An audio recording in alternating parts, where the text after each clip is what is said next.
जाने कब प्यार हो गया। उफ ये ठंड में बारिश, बिंगो कॉम्बो, हो गया आज कल्याण। वो बरबराई। उसे बचपन से ही बारिश का मौसम एकदम नहीं पसंद था। आज तो यहाँ ठंड भी काफ़ी थी और घर में कुछ खाने को भी नहीं था। सो संजना निकल गई बाहर। सोचा कि ज़रा देखें आसपास कोई मार्केट हो तो। लाइट भी नहीं थी। पिछली रात को ठीक से सो भी नहीं पाई थी। वो तो अच्छा हुआ कि उसने दिन में ही अपना मोबाइल फुल चार्ज करवा लिया था। आज से 8 दिन पहले जब नई नौकरी के ज्वाइनिंग के लिए कॉल आई थी तो अनीता मौसी ने उसे अपने इस फ्लैट की चाबी देकर फ़िलहाल यहीं रहने कहा था। वैसे भी उनका ये फ्लैट खाली ही तो पड़ा था। पर मौसी ने ये नहीं बताया था कि यहाँ आसपास मार्केट वगैरह दूर रहेंगे और आस पड़ोस में कोई नहीं होगा। एक तो जब से आई है इतनी ठंड हो रही है कि बाहर का कुछ पता ही नहीं चल रहा था। 3 दिन तो कचौड़ी और अचार से काम चलाया। आज माँ का ज़बरदस्ती दी हुई मठरी बड़े काम आई, जो उसे एकदम पसंद नहीं थी। ऑनलाइन फ़ूड के लिए कोशिश की तो स्विगी या डोमिनोज़ भी इतने कोहरे में होम डिलीवरी के लिए मना कर रहे थे। इसीलिए आज तो किसी बचे हुए बिस्किट और नमकीन से काम चला लिया। पर कल वो ज़रूर मार्केट जाएगी। जी, आसपास में कोई मार्केट है क्या? संजना ने एक हम उम्र लड़के से पूछा तो वो उसकी ओर देखे बिना ही खींच कर बोला, आप कहीं जाने से पहले गूगल कर लिया करो। संजना को वो बहुत अक्खड़ लगा। उसने थोड़ी देर बाद संजना की तरफ देखते हुए पूछा, आप किस फ्लोर पर रहती हैं? ना चाहते हुए भी संजना को जवाब देना पड़ा, जी 5वीं मंजिल पर। अच्छा तो आप कमल जी को जानती हैं? संजना ने कोई जवाब नहीं दिया। तभी संजना का बैलेंस बिगड़ा और वो गिरने को हुई कि उस लड़के ने संभाल लिया। और ये सब पलांच में घटित हो गया था। कदाचित संजना तैयार नहीं थी ऐसी किसी भी स्थिति के लिए। थोड़ी देर बाद दोनों संभल चुके थे। तब उस लड़के ने संजना से माफ़ी मांगते हुए कहा, अपना परिचय दिया। संजना ने भी उसे धन्यवाद दिया। आगे बाजार तक जाते जाते दोनों में फ़ोन नंबर तक आदान प्रदान हो चुका था। 2 दिन में ठंड कुछ कम हुई तो दोनों ने बातचीत का सिलसिला चल निकला। अब तो अनिल और संजना की दोस्ती रफ्तार पकड़ती जा रही थी।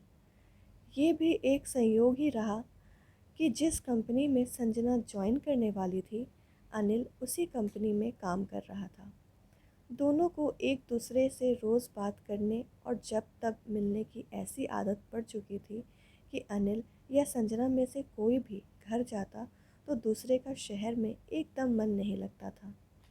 इस बार संजना अपने जब घर आई तो बड़े ज़ोर शोर से उसकी शादी की बात चल रही थी।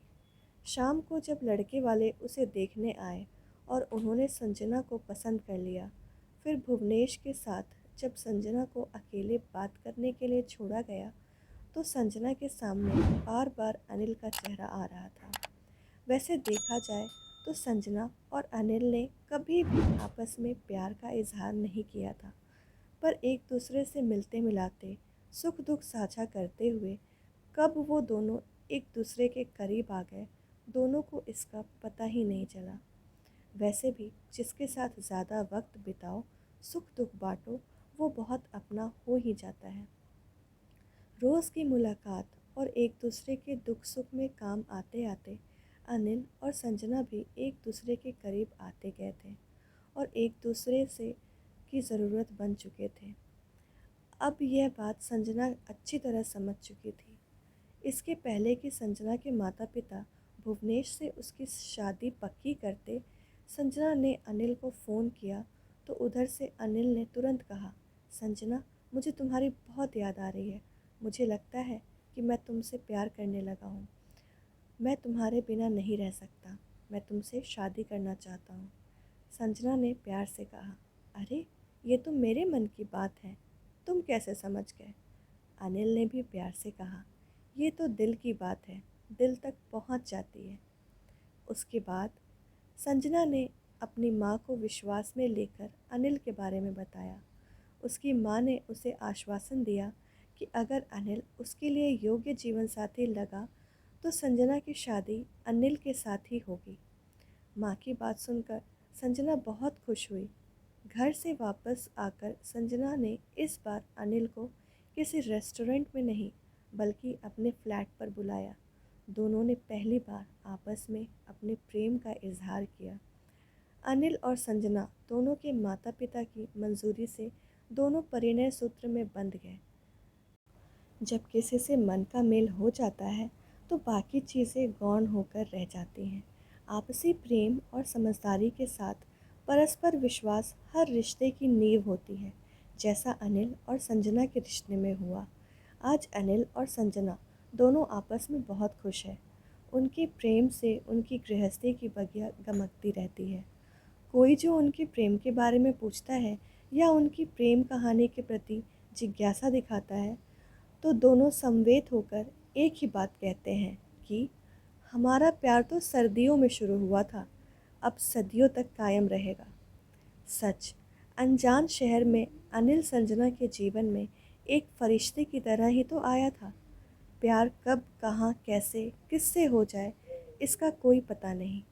दोस्तों, आज की स्टोरी आप लोगों को कैसी लगी कमेंट में ज़रूर बताएं। अगर ये प्यारी सी कहानी आपको अच्छी लगी हो तो वीडियो को लाइक, शेयर और चैनल को सब्सक्राइब करना ना भूलें। पूरा वीडियो देखने के लिए आपका बहुत बहुत धन्यवाद।